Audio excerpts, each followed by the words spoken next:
Magandang araw mga ka-aerial defense, may ibabahagi na naman ako sa inyo dahil ngayong araw na ito ay may bagay tayong pag-uusapan, hukbong dagat ng Pilipinas kinumpirmang lumalakas na. Pero bago tayo magpatuloy, wag mo muna kalimutan mag-like, share, and subscribe, paki-follow at like muna ng aming page na nasa description na ang link. Sa isang interview kay Captain Benjo Negranza, ang Director ng Naval Public Affairs Office at tagapagsalita ng Philippine Navy, na ano na ang update sa modernization ng Philippine Navy, at kung totoo nga ba ang sinasabi ng ibang Navy officials na lumalakas na ang puwersa ng ating hukbong dagat, kasunod ng pagbili natin ng mga bagong barkong pandigma sa ibang bansa. Negranza, sir. Ayan, ngayon pong year-end, ano ba accomplishment ng Philippine Navy ngayon? Abay, pinagmamalaki ni Admiral Adasi na lumalakas na ang pwersa ng Philippine Navy. Ayan, at bibili pa tayo ng mga barko. Ayan, yung galing sa sa South Korea. Tuloy na po ba yan, Commander, sir? Yes, sir. Patuloy po ang paglakas po ng ating hukbong dagat ng Pilipinas. Of course, katuwang po natin, kasama po natin lahat ang Armed Forces of the Philippines. So, sa panig po ng Philippine Navy, sir, marami po tayong modernization projects na natupad po ngayong taon. Nandyan na po yung nagkaroon po tayo ng steel cutting ng ating landing dock. Yung landing dock po, sir, yan po yung pinakamalaking barko po natin sa Philippine Navy. So, may logistical capability po to, sir. Strategic sea lift ang kanyang capability. So, nagagamit po natin to po sa pag-transport ng troops, pag-transport po, sir, ng mga essential cargos. Nagamit po natin to maigi para sa mga humanitarian assistance, disaster response. Yung binabanggit niyo po, sir, na Korea, yes, sir. Kamakailan po, nung November, nagkaroon po tayo ng tinatawag po natin na steel cutting at keel laying sa South Korea ng atin pong mga corvettes. So ito po ay isang platform po ng Navy na magbibigay po sa atin ng dagdag capability para sa ating defense requirements po ng ating bansa. So tama po kayo, sir. Isa po ang Korea, ganoon din po ang Indonesia sa na pagkuhanan po natin ng mga barko. And at the same time, sir, may dagdag ko na rin po, this year rin po, na-commission po natin yung tinatawag naming Acero class gunboats. Ito po yung Shaltag na platform galing naman po sa Israel. Wow, so, Israel naman, ha? May dalawa po tayong na-commission po niyan, sir, nitong Mayo. And then, this November rin lang po, sir, dumating po yung dalawang bago. So sa ating sa currently meron po tayong anim na Acero class gunboats po. May parating pa pong 3. Ito po ay nakaprogram naman na po for next year and succeeding years. Captain Negranza, sabi niyo may binibigay tayong armas sa Israel. Anong klase ito? Ito ba yung ginagamit nila sa Hamas? Sa Gaza? Ito po, sir, yung fast attack interdiction craft. So, ito siyang mabilis na platform po, sir. Magagamit po natin sa ating littoral battles, sa ating littoral space. So, malaking bagay po yan dahil alam niyo naman po ang ating bansa. It's archipelago. We are a maritime nation. We are surrounded by bodies of water. So, natural lamang po na haba po ng ating coastline. Marami po tayong islang binabantayan. More than 7,600 islands. More than 36,000 kilometers of coastline. So, malaking bagay po ito na mabilis po yung platforms na nakuha po natin from Israel and of course the other platforms we got from Indonesia and Korea po, sir. Sinabi naman ni Captain Negranza na totoo at tuloy-tuloy ang paglakas ng ating hukbong dagat ng Pilipinas, dahil sa mga natanggap nilang kagamitan at nabili. Binanggit niya dito ang mataas na suporta ng gobyerno kaya maraming modernization projects ang nakahanay sa Navy, at marami na nga dito ang natupad ngayong taon, kabilang na nga ang mga steel cutting ng mga bago nating barko. Kinumpirma din ni Captain Negranza na dumating na nga ang 2 pang fast attack interdiction craft na armado ng missiles mula pa sa Israel. Sa pagtatanong naman kung ano pa ang mga naka-line up o nakahandang proyekto ng hukbong dagat para sa modernization, Captain Negranza, sir, aside of course ongoing po ang modernization na program sa Philippine Navy and of course ito po mga bagong naval assets ng Philippine Navy. Aside po dito, ano pa po yung mga naka-line up na kumbaga kumbaga gagawin na lang or ipapatupad na lang na naka-line up po sa capability upgrade ng Philippine Navy, and of course po sa mismong loob ng Philippine Navy po, ano po yung mga modernization program na kasi of course hindi lang naman po yung assets natin, yung mga tao din po natin sa opisina.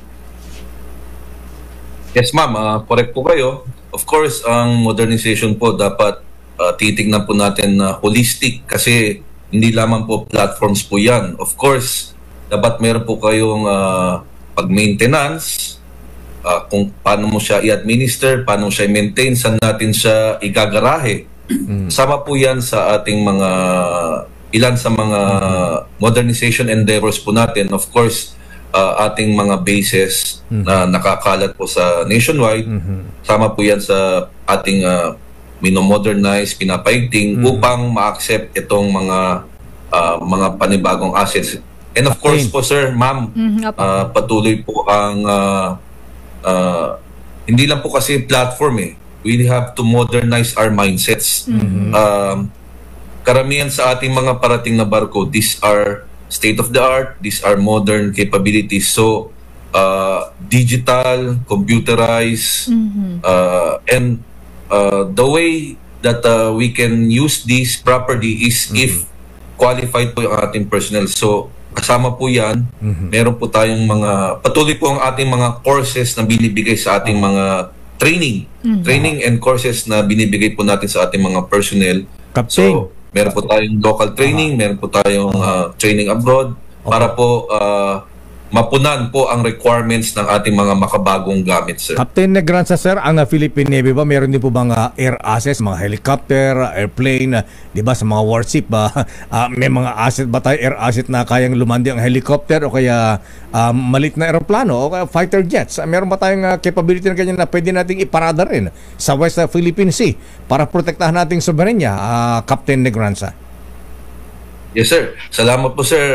Nabanggit po ninyo. Of course, ang Navy po, parang mini AFP po kami, sir, dahil kumpleto po, may pandagat, may para sa ating kalupaan, ang ating mga kasamahan sa Philippine Marine Corps. And of course, we have the Naval Air Wing, sir. Tama po kayo.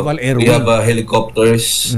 We have helicopters. We have the fixed-wing aircraft. Ayan, fixed-wing. Ang mga aircraft and helicopters na nakikita po natin sa balita, yung AW109 and AW159 anti-submarine helicopters. And of course, we have our fixed-wing aircraft, the Islanders, C-90s. Nakakatupad po ito ng ating mga ginagampanan pong mga tungkulin. Maritime patrol, maritime surveillance, and of course, close air support para sa ating mga kasamahan. And kasama po yan bilang capability po na binibigay ng isang barko.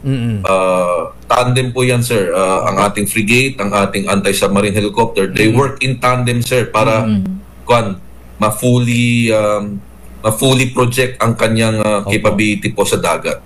88th anniversary po ng AFP sa ngayong Disyembre. Ano po ang preparasyon naman ng Philippine Navy sa inyong anniversary sa AFP, Captain Negranza, sir? Yes, sir. In view of the 88th anniversary of the Armed Forces of the Philippines, meron po kaming mga nakaplano pong mga aktibidades sa Philippine Navy.